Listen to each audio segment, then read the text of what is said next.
नमस्कार दोस्तों, मैं हूं आपका दोस्त असीमानंद और आप देख रहे हैं आपका अपना यूट्यूब चैनल हमारी बगिया। तो दोस्तों, हमारी बगिया में आज मैं विज़िट पर आ गया हूं ग्राम खटोला में। और खटोला में जिस अंकल के यहाँ मैं आया हूं वो आर्मी से रिटायर्ड हैं और स्वयं ही अंकल से हम मिलते हैं, उनका परिचय जान लेते हैं। तो अंकल, आपका नाम और परिचय। मैं सूबेदार मेजर रिटायर्ड खड़क सिंह कार्की और निवासी खटोला नंबर 1 में निवास करता हूं। और रिटायरमेंट के आए हुए मुझे करीब 25 साल हो गए हैं। आज मुझे करीब लगभग 74 साल मेरी उम्र हो गई है। जैसे फ़ौज में मैंने अपने जीवन में जब देखा, भारत और विदेशों में भी मैंने यात्रा कर चुका हूं, तो मैंने हर एक के घर, बगीचा, जो भी है, लॉन इत्यादि अपने आँखों से देखा। तो मुझे लगा कि मैं भी घर जा कर के सेवानिवृत्त के बाद अपने घर के इर्द गिर्द थोड़ा बहुत मैं अपना कोई इस प्रकार का मैं कार्यक्रम करूँगा, बागवानी इत्यादि का। तो आज अभी मैं पहले तो मैं नहीं कर पाया, पहले छोटी मोटी थी, अभी थोड़ा सा डेवलप कर रहा हूँ मैं। 6 महीने का टाइम और लग जाएगा। प्रकृति से प्रेम और पर्यावरण से प्रेम, ये 2 शब्द हैं आजकल के युग में।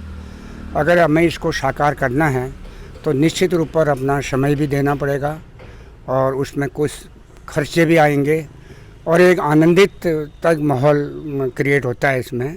यही मेरी दिनचर्या है। जब इधर उधर से कहीं आते हैं तो फूलों के पास चले जाते हैं और बगीचे में, लॉन में घूमने में, और जब बाहर से कोई आगंतुक आता है उसकी पहली नज़र उसके बगीचे पर पड़ती है, उसके आंगन पर पड़ती है। उसी से मालूम पड़ जाता है कि जो व्यक्ति का ये घर है वो किस हिसाब से जीता है, क्या उसकी मनोवृत्ति है। ये एक साकार अपना जीवन का एक लक्ष्य मान के मैं भी अभी चल रहा हूँ। वैसे ही मेरे 2 पोते भी हैं, वो भी अब मेरा साथ दे रहे हैं। और जब कहीं फूल की कटिंग होती है, कहीं से फूल लाना होता है, मुझे कहीं नर्सरी में जाना पड़ता है, तो बड़े इच्छुक हैं वो, वहाँ से गमले के साथ लाते हैं। ये एक मेरा एक अच्छा सा दिनचर्या इसमें चल रहा है अभी भी। तो बहुत अच्छी बात कही है अंकल ने। और मुझे देखिए कोई क्वेश्चन भी नहीं पूछना पड़ा और सारी बातें अंकल ने डिटेल में बता दी कि फूलों से बड़ा लगाव है या जो भी गार्डनिंग है, फल है, उनसे बड़ा लगाव है। और इस तरीके से अंकल प्रकृति के साथ बिल्कुल जुड़े हुए हैं। और जीवन के इस दौर में जबकि उम्र काफ़ी हो चुकी है, तो ऐसे में इन पेड़ पौधों के साथ जीवन बिता करके अपने आप को बहुत ही ज़्यादा आनंदित महसूस कर रहे हैं। और बिल्कुल भी ये जो बुढ़ापा है इनके साथ बिल्कुल नहीं खलता और बिल्कुल बहुत ही अच्छा लगता है इन पेड़ पौधों के साथ। तो अंकल, ये जितने भी पेड़ पौधे देख रहा हूँ तो इधर उधर से आप लाते होंगे, तो अधिकतर क्या नर्सरी से ही लाना होता है? अधिकांश हम नर्सरी से ही लाते हैं। घर में तो इतना उगाने का हमारे पास में ऐसा कोई ऐसा प्रयोजन नहीं है। लेकिन मैं अगले टाइम पर मैंने एक थोड़ा पार्ट टाइम माली भी रखा हुआ है मार्गदर्शन के लिए। उसको मैंने बोला, भाई छोटा सा कोई इस तरह के प्लास्टिक के उसमें अगर हम इसको यहाँ पर घर में अगर करें तो बेहतर रहेगा। लेकिन हम उतना नहीं कर पाते हैं। हम मोस्टली हम नर्सरी से लाते हैं। नर्सरी से लाने में भी आजकल पेड़ों का जो हम वहाँ से पौधा लाते हैं उसकी जो पहचान और जो उसका जो बॉटेनिकल जो उसका नाम है, जो उसका अपना खिलना चाहिए, उस हिसाब से देख के तो हम नहीं कर पाते वहाँ पर। क्योंकि आजकल जो नर्सरी वाले हैं उतना वो ज्ञानवर्धक बात नहीं बता पाते हैं। फिलहाल अपने घर आंगन को सजाने के लिए हम नर्सरी से या फिर इर्द गिर्द जहाँ मुझे कोई लगते हैं फूल अच्छे हैं, वहीं से ला करके मैं यहाँ का सौंदर्यीकरण कर रहा हूँ। बहुत अच्छा जो है अंकल ने हमें बताया। और अंकल, यहाँ जो पीछे मैं लॉन देख रहा हूँ, आपने घास का इतना अच्छा बना रखा है, तो लॉन बनाने का विचार कब आया था मन में? ये लॉन बनाने का विचार मेरा बहुत पहले से था। मैंने कई बार इसमें लॉन बनाया, तो लेकिन वो जंगली घास है और ये मोथा है एक प्रकार का, ये जो घास है ये मरता नहीं है। तो इससे बहुत मैं परेशान हो चुका था। तो एक बार एक कोई माली आया तो उसने मुझसे बोला कि अंकल, ये ऐसा नहीं होगा, इसको हमको कम से कम 4 फीट खोद करके पूरी मिट्टी छान करने के बाद थोड़ा खर्चा आपका आया, फिर हम आपका लॉन बना के देते हैं।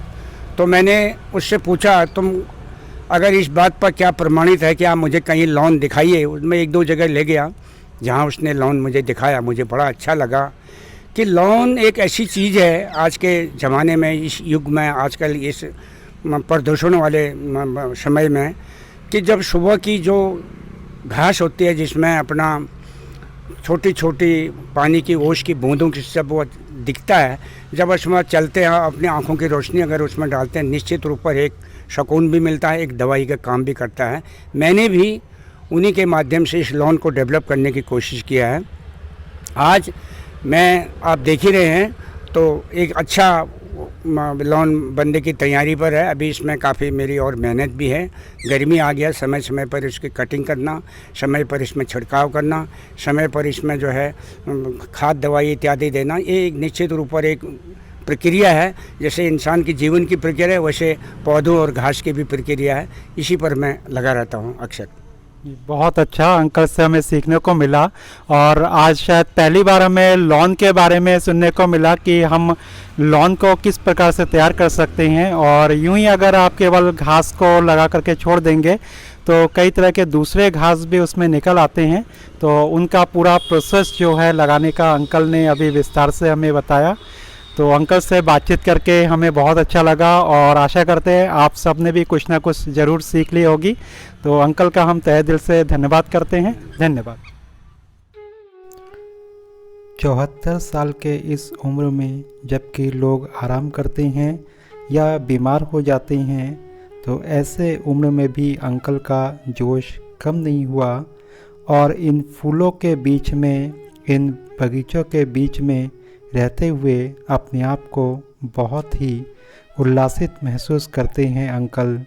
और बगीचे में स्वयं ही अपने हाथों से इस तरह के छोटे मोटे काम को कर कर वो एक स्वस्थ जीवन को जी रहे हैं।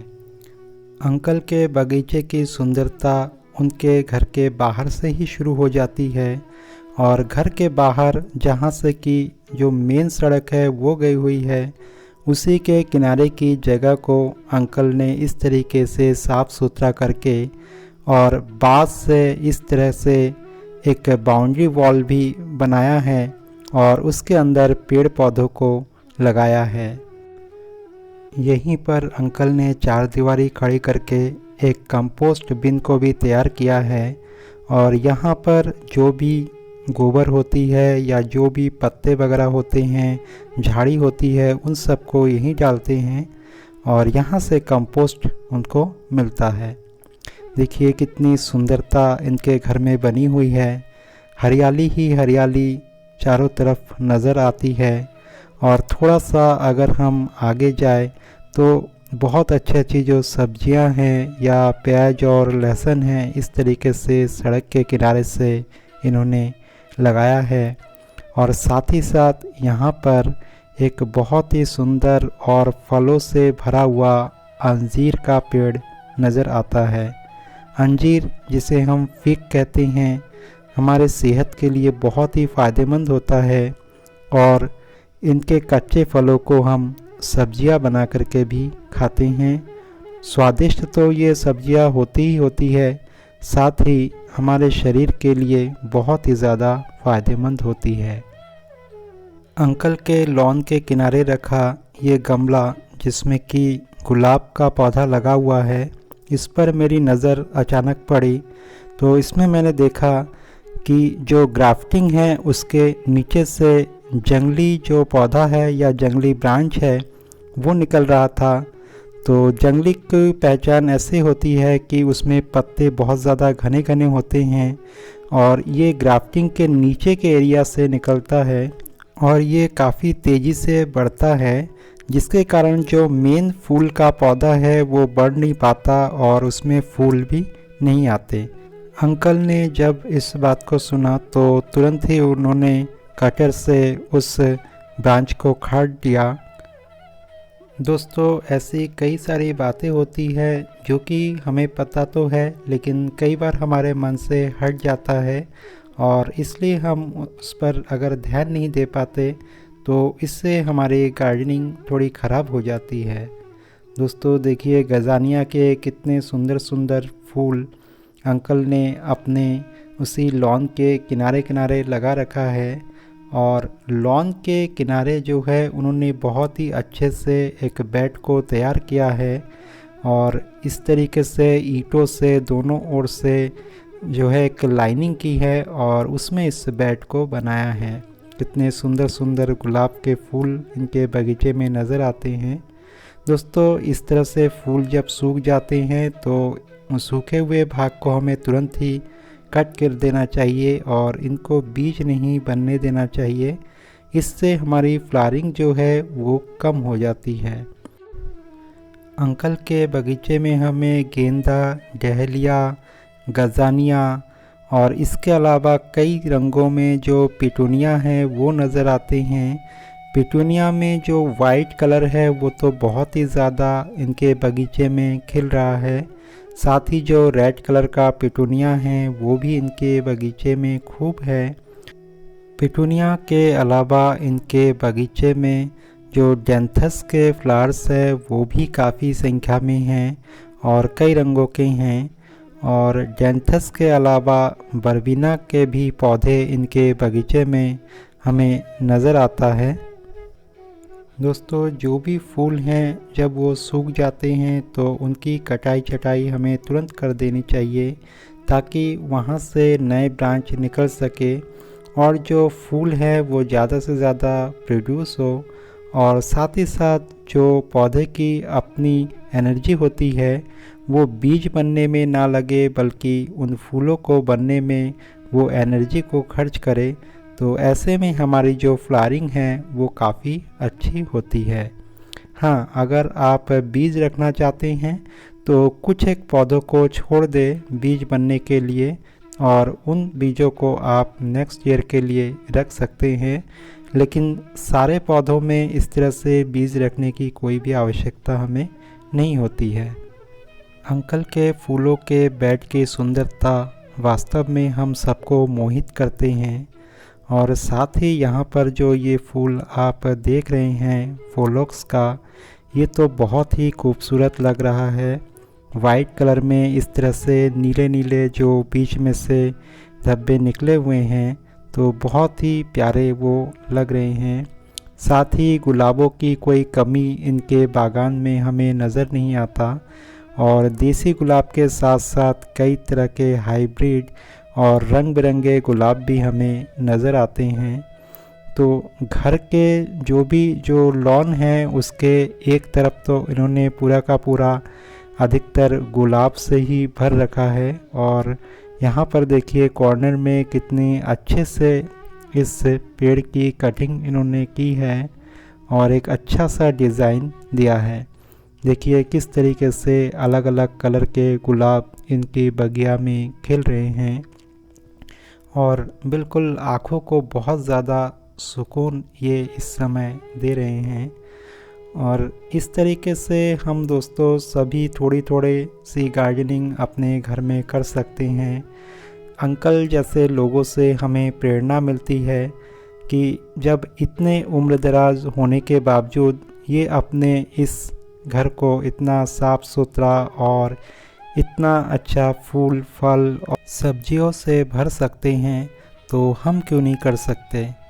दोस्तों देखिए बेड की सुंदरता एक तरफ जो है किस तरीके से फूलों के पौधों से हैच बना दिया है और यहाँ पर उनके घर का जो पहरेदार है, जो उनका पेट है वो हमें नज़र आता है। और देखिए किस तरीके से ये भी इस बगीचे को निहार रहा है। और घर के मेन गेट के दूसरे साइड में चलते हैं तो यहाँ पर भी जो पेड़ पौधे हैं उन्हीं से कटिंग करके एक बहुत ही खूबसूरत सा डिज़ाइन इन पौधों को अंकल ने दिया है।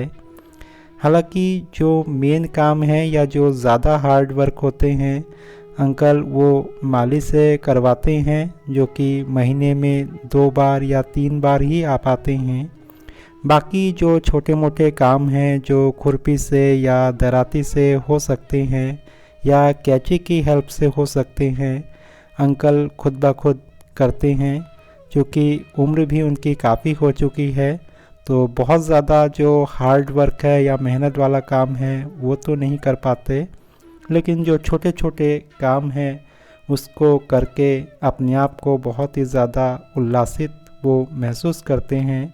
साथ ही उनके अंदर एक नयापन, एक नई ऊर्जा भी जो है ये पेड़ पौधे उन्हें प्रदान करते हैं। यहाँ भी कुछ देसी रोज़ बाउंड्री के किनारे किनारे से इन्होंने लगा दिया है। और साथ ही अंकल के घर के दूसरी ओर सामने की ओर देखते हैं तो यहाँ भी कुछ गमले हमें नज़र आते हैं, जिसमें कि प्रिमुला का ये पौधा नज़र आता है। और इस तरह के कई प्रिमुला के गमले इनके पास है। और प्रिमुला जो है इसमें कई सारे कलर भी आते हैं और बहुत ही ज़्यादा आकर्षक इसके फूल लगते हैं। साथ ही साथ जो मोरपंख की वैरायटी है वो भी इनके पास है। तो अलग अलग पौधों से इन्होंने सजा रखा है, एक बड़ा एक छोटा, इस तरीके से कॉम्बिनेशन गमलों का अंकल ने किया है।